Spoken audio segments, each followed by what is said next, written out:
ರಾಜ್ಯ ಕಾಂಗ್ರೆಸ್ ನಾಯಕರು ದೆಹಲಿಯಲ್ಲಿನ ತಾಯಿ ಮಗನ ಹಂಗಿನಲ್ಲಿ ರಾಜಕಾರಣ ಮಾಡ್ಕೊಂಡು ಬರ್ತಾ ಇದ್ದಾರೆ ಅಂತ ಮಾಜಿ ಸಿಎಂ ಎಚ್.ಡಿ. ಕುಮಾರಸ್ವಾಮಿ ವ್ಯಂಗ್ಯವಾಡಿದ್ದಾರೆ. ತಮ್ಮ ಮಕ್ಕಳಿಗೆ ಟಿಕೆಟ್ ಗಿಟ್ಟಿಸಿಕೊಂಡು ಬಂದಿರುವ ಮಹಾನುಭಾವರು ಜೆಡಿಎಸ್ ಅನ್ನ ಅಪ್ಪ ಮಕ್ಕಳ ಪಕ್ಷ ಅಂತ ಕರೆಯೋಕೆ ಯಾವುದೇ ನೈತಿಕತೆ ಇಲ್ಲ ಅಂತ ಹೇಳಿದ್ದಾರೆ. ಇದೇ ವೇಳೆ ರಾಜ್ಯದಲ್ಲಿ ಕಾಂಗ್ರೆಸ್ ಅನ್ನ ಅಧಿಕಾರಕ್ಕೆ ತರ್ತೀನಿ, ಅಲ್ಲಿವರೆಗೂ ದೆಹಲಿಗೆ ಹೋಗೋದಿಲ್ಲ ಅಂತ ಹೇಳಿಕೆ ನೀಡಿರುವ ವೀರಪ್ಪ ಮೊಯ್ಲಿ ವಿರುದ್ಧ ಎಚ್ಡಿಕೆ ಕಿಡಿಕಾರಿದ್ದಾರೆ.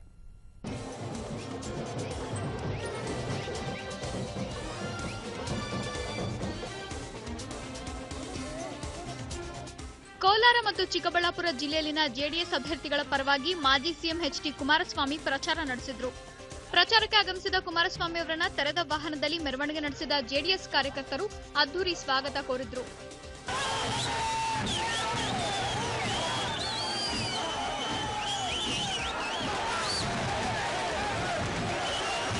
ನಂತರ ನಡೆದ ಸಮಾವೇಶದಲ್ಲಿ ಮಾತನಾಡಿದ ಕುಮಾರಸ್ವಾಮಿ, ರಾಜ್ಯದ ಕಾಂಗ್ರೆಸ್ ಮುಖಂಡರು ದೆಹಲಿಯ ತಾಯಿ ಮಗನ ಹಂಗಿನಲ್ಲಿ ರಾಜಕಾರಣ ಮಾಡಿಕೊಂಡು ಬದುಕ್ತಾ ಇದ್ದಾರೆ. ಇದೀಗ ತಮ್ಮ ಮಕ್ಕಳಿಗೆ ಟಿಕೆಟ್ ಗಿಟ್ಟಿಸಿಕೊಂಡು ಬಂದಿರುವ ಮಹಾನುಭಾವರು ಜೆಡಿಎಸ್ ಅಪ್ಪ ಮಕ್ಕಳ ಪಕ್ಷ ಅಂತ ಹೇಳೋದಕ್ಕೆ ಯಾವುದೇ ನೈತಿಕತೆ ಇಲ್ಲ ಅಂತ ಕಿಡಿಕಾರಿದ್ರು. ಕಾಂಗ್ರೆಸ್ ಪಕ್ಷ ಅಧಿಕಾರಕ್ಕೆ ಬಂದ ಈ ರಾಜ್ಯದ ಜನತೆಯ ಸಂಕಷ್ಟಗಳಿಗೆ ಯಾವ ರೀತಿಯ ಕಾರ್ಯಕ್ರಮ ಕೊಡ್ತೀವಿ ಅಂತಕ್ಕಂಥ ವಿಷಯವನ್ನ ಎಲ್ಲೂ ಪ್ರಸ್ತಾಪ ಮಾಡ್ತಾ ಇಲ್ಲ. ಅವರು ಪ್ರಸ್ತಾಪ ಮಾಡತಕ್ಕಂಥದ್ದು ಬಿಜೆಪಿಯ ಭ್ರಷ್ಟಾಚಾರದ ಬಗ್ಗೆ, ಬಿಜೆಪಿಯ ಒಂದು ವೈಫಲ್ಯಗಳ ಬಗ್ಗೆ, ಅದರ ಜೊತೆಯಲ್ಲಿ ಇನ್ನೊಂದು ಪ್ರಮುಖವಾದಂತಹ ವಿಷಯ ಪ್ರಸ್ತಾಪ ಮಾಡ್ತಾರೆ.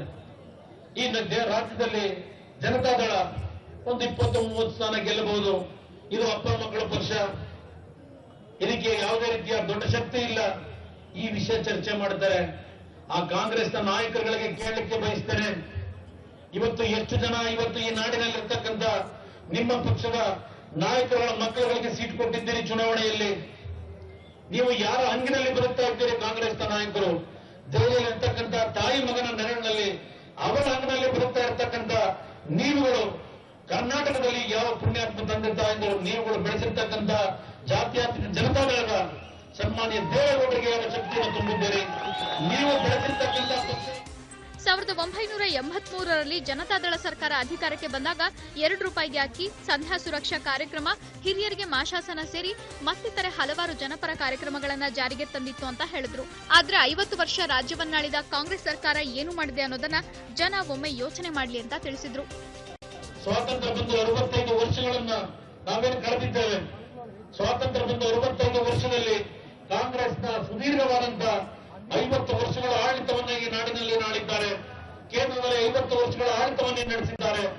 ಯಾವ ರೀತಿಯ ಸಮಸ್ಯೆಗಳಿಗೆ ಯಾವ ರೀತಿಯ ಕಾರ್ಯಕ್ರಮಗಳನ್ನು ಕೊಡಬೇಕು ಅಂತಕ್ಕಂಥ ಕನಿಷ್ಠ ತಿಳುವಳಿಕೆ ಇರ್ತಕ್ಕಂಥ ಇಂಥ ರಾಜಕೀಯ ಪಕ್ಷಗಳು ನಿಮಗೆ ಬೇಕಿದೆಯಾ?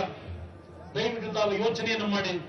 ಇವತ್ತು ಯಾವೊಂದು ಜನತಾದಳದ ಸರ್ಕಾರ ಮೊದಲನೇ ಬಾರಿಗೆ 1983ನೇ ಇಸ್ವಿನಲ್ಲಿ ಅಧಿಕಾರಕ್ಕೆ ನಿಮ್ಮ ಆಶೀರ್ವಾದದಿಂದ ಬಂತು.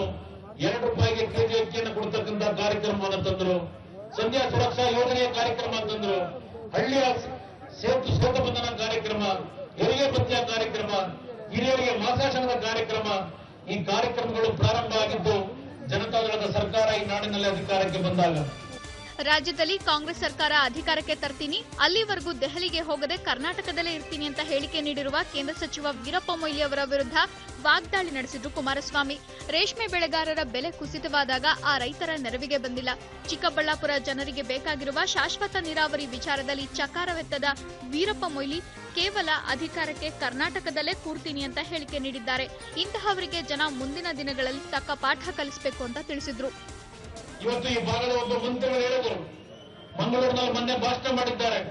ಚಿಕ್ಕಬಳ್ಳಾಪುರದ ಲೋಕಸಭಾ ಸದಸ್ಯರು, ಕೇಂದ್ರದ ಪ್ರಭಾವಿ ಸಚಿವರು ಈ ರಾಜ್ಯದಲ್ಲಿ ಮುಂದಿನ 15 ದಿನಗಳ ಕಾಲ ಹೋರಾಟ ಮಾಡಿ ಕಾಂಗ್ರೆಸ್ ಸರ್ಕಾರವನ್ನು ಆಡಳಿತಕ್ಕೆ ತರುವವರೆಗೆ ದೆಹಲಿಗೆ ನಾನು ಹೋಗೋದಿಲ್ಲ, ಇಲ್ಲೇ ಠಿಕಾಣಿ ಕೊಡ್ತೀನಿ ಅಂತಕ್ಕಂಥ ಮಾತನ್ನು ಮಂಗಳೂರಿನಲ್ಲಿ ಭಾಷಣ ಮಾಡಿದ್ದಾರೆ.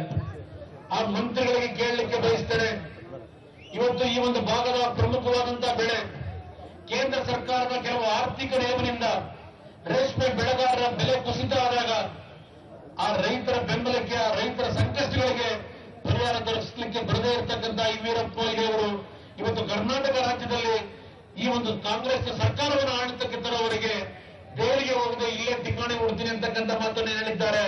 ನಾಚಿಕೆ ಆಗಬೇಕು ಅವರಿಗೆ. ನಮ್ಮ ರೈತರು ಇವತ್ತು ಅವರನ್ನ ಚಿಕ್ಕಬಳ್ಳಾಪುರದ ಮಹಾಜನತೆ ಲೋಕಸಭೆಗೆ ಆಯ್ಕೆ ಮಾಡಿ ಕಳಿಸ್ತಾರೆ. ನಮ್ಮ ಜನತೆ ಸಂಕಷ್ಟಕ್ಕೆ ಒಳಗಾದಾಗ ಇಲ್ಲಿ ಬಂದು ಠಿಕಾಣಿ ಹೊಡೆದೇ ಇರತಕ್ಕಂತ ವೀರಪ್ಪ ಮೊಯ್ಲಿ ಅವರು ಇವತ್ತು ಕರ್ನಾಟಕದಲ್ಲಿ ಕಾಂಗ್ರೆಸ್ ಪಕ್ಷವನ್ನ ಆಡಳಿತಕ್ಕೆ ತರುವವರೆಗೆ ದೆಹಲಿಗೆ ಹೋಗದೆ ಇಲ್ಲಿ ಕೂರ್ತೀನಿ ಅಂತಕ್ಕಂಥ ಮಾತೇನು ಹೇಳಿದ್ದಾರೆ. ತಾವು ಅರ್ಥ ಮಾಡ್ಕೊಳ್ಳಿ. ಇವರಿಗೆ ಅಧಿಕಾರ ಮುಖ್ಯ ಹೊರತು ನಮ್ಮ ಜನತೆಯ ಕಷ್ಟಗಳ ಬಗ್ಗೆ, ನಮ್ಮ ಜನತೆಯ ಸಂಕಷ್ಟಗಳೇನಿದ್ದಾವೆ ಅದಕ್ಕೆ ಏನು ಕಾರ್ಯಕ್ರಮವನ್ನು ಕೊಡಬೇಕು ಅಂತಕ್ಕಂಥದ್ದು ಇವರು ಯಾರಲ್ಲೂ ಆ ಒಂದು ಬದ್ಧತೆ ಇಲ್ಲ. ಜೆಡಿಎಸ್ ಮುಖಂಡರು ಸೀರೆ, ಹಣ, ಓಲೆ, ಚಿನ್ನ ಹಂಚೋದು ಬೇಕಾಗಿಲ್ಲ. ಜೆಡಿಎಸ್ ಪಕ್ಷದ ಪ್ರಣಾಳಿಕೆಯಲ್ಲಿನ ಯೋಜನೆಗಳು ದೇಶ ಕಣ್ಣು ತೆರೆಯುವ ಯೋಜನೆಗಳಾಗಿವೆ. ಇದನ್ನು ಪ್ರತಿ ಮನೆಗೂ ತಲುಪಿಸುವಂತೆ ಕುಮಾರಸ್ವಾಮಿ ಮನವಿ ಮಾಡಿದರು. SK Chandrashekar, news 24, Kolar.